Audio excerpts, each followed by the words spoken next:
उन्होंने अपना हाथ मेरी कमर पर रखा और मेरे को धीरे धीरे करने लगे और हम दोनों एक दूसरे के करीब आ गए। उन्होंने अपना मेरे पर रख दिया और उसे लगे। धीरे धीरे बात आगे बढ़ी। ब्लाउज़ का मैं लेट गई और मेरे वे मुंह में मेरे गाल पर करते हुए पर करने लगे और मैं अंगड़ाइयाँ लेने लगी। उन्होंने मेरे बाल खोल दिए थे, पर पति ने कभी भी ऐसा मौका नहीं दिया, क्योंकि मेरे पति का इतना नहीं था, वह ज़्यादा शराब पीते थे। इस वजह से उन्होंने कभी भी मुझे संतुष्ट नहीं किया था जितना आज मैं हो रही थी। और फिर मेरा नाम अंगूरी है, मैं 42 साल की हूँ। मैं गांव में रहती हूँ, गांव में 3 साल से रह रही हूँ। इसका कारण यह है कि पहले हम लोग बंगाल में रहते थे। वहाँ पर मेरे पति नौकरी करते थे। ज़्यादा शराब पीने की वजह से उनका लीवर ख़राब हो गया था। फिर वह भगवान के प्यारे हो गए थे, अपने पीछे छोड़ गए मुझे और मेरी प्यारी लाडो सी मीनाक्षी। मेरी बेटी मीनाक्षी बहुत सुंदर और बहुत सुशील लड़की है। मुझे सबसे ज़्यादा चिंता बेटी की ही होती थी। आज कल की दुनिया ऐसी है, लड़की को घर में रखना एक बहुत ही मुश्किल भरा काम है।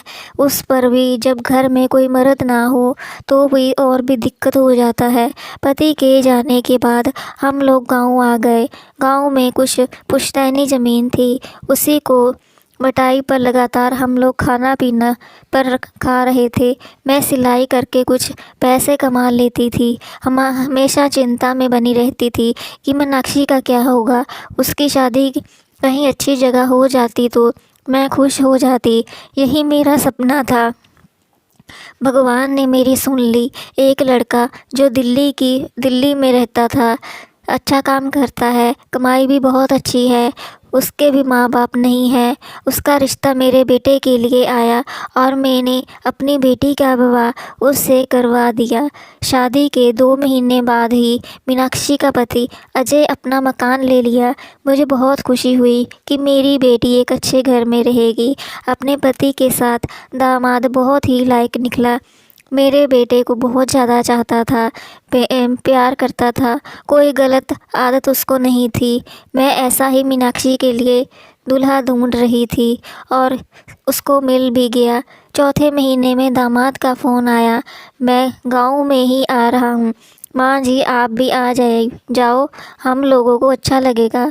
हम दोनों अकेले ऐसे भी हैं, मेरे मम्मी पापा भी मेरे साथ नहीं हैं और आप अकेली वहाँ क्या करोगी, तो आपका आ जाओ, हम लोगों के साथ ही रहो। पर मैं अकेले कैसे जाती दिल्ली। दामाद जी बोले, यह मैं आपको लेने के लिए आ जाता हूँ। दामाद जी गाँव आ गए और मेरी बेटी दिल्ली में ही थी। गांव में एक छोटा सा घर है, 3 कमरे का मकान है। मैं अकेले ही थी।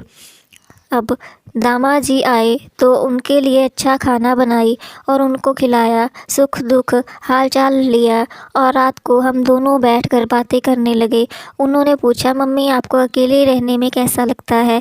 पापा जी रहते तो आपको भी बहुत अच्छा लगता होगा, पर जब अकेला इंसान हो जाता है तो ज़िंदगी बड़ी कठिन हो जाती है जीना। आपकी उम्र भी ज़्यादा नहीं हुई है, अभी कम उम्र की ही हो आप। ऐसे में अकेले ज़िंदगी काटना बहुत मुश्किल भरा काम है। ऐसी बातें काफ़ी देर तक चली।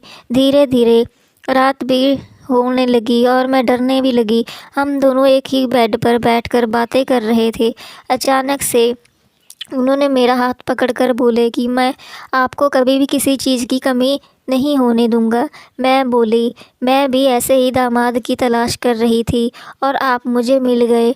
उन्होंने फिर से मुझे कहा, आपकी लाइफ में जिस चीज़ की कमी है मैं भी वो भी पूरा करूँगा आपके लिए। मैं बोली, हाँ ये तो आपको करना ही है, मेरा है ही कौन। अचानक उन्होंने मेरी साड़ी का पल्लू पकड़कर दिया और वह मेरे की तरफ देखने लगे और मेरे ब्लाउज़ के ऊपर से दे रही थी। दामाद जी बड़े ध्यान से मेरे को निहार रहे थे। मैं समझ गई थी कि वे क्या मदद करना चाह रहे हैं। उन्होंने हाथ पकड़कर अपनी तरफ खींच लिया और मैं बोली, मैं आपकी माँ के समान हूँ, आप की सासू माँ हूँ, इसके लिए मैंने आपको अपनी बेटी दी है। ऐसा रिश्ता पति पत्नी के बीच ही होता है। उन्होंने कहा, आजकल ज़माना बहुत बदल गया है, आजकल सब कुछ होता है। आपको भी वह सब कुछ करना चाहिए जो एक इंसान की ज़िंदगी के लिए ज़रूरी होता है। मैं मानता हूँ कि पापा जी नहीं हैं। क्या पापा जी रहते तो आप ये सब चीज़ नहीं करती। अब आप तो लौट के आएंगे नहीं, उनकी जगह पर मैं आ गया हूँ इस घर में। तुम्हें चाहता हूँ आपको किसी चीज़ की कमी नहीं हो, तो इसमें क्या बुराई है। उन्होंने कहा, आजकल ऐसा ही हो रहा है, सास दामाद में भी संबंध बनते हैं।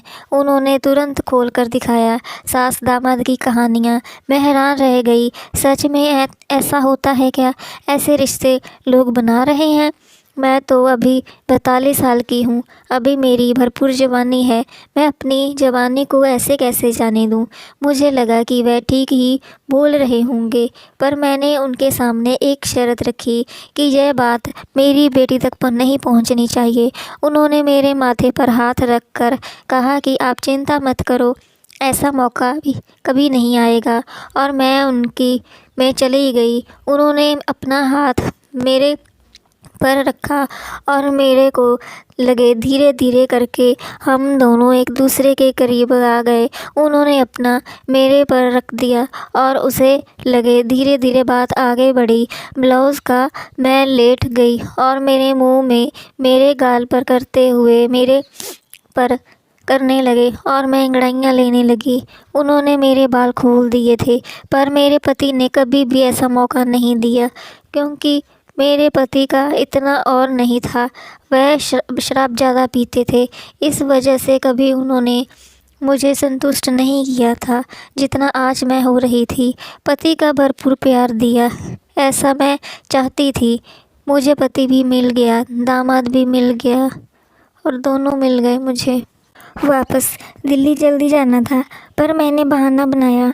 अपनी बेटी को बताया कि कुछ काम है, मैं करके आऊँगी। और 7 दिन तक हम दोनों एक रात कमरे में बंद रहे थे और एक दूसरे को खुश करते रहते थे। 7 दिनों में कम से कम 40 बार उन्होंने मुझे करके खूब मज़े दिए। और फिर मैं दिल्ली आ गई। जब मेरी बेटी नहाने जाती तो बाथरूम में, तब मेरे दामाद जी तुरंत मुझे फटाफट लेते। मैं बहुत खुश थी। आजकल अभी ये बात मेरी बेटी को ना पता चल जाए, इसलिए मैं वहाँ से ज़्यादा दिन तक नहीं रह पाई, तो मैं वापस आ गई।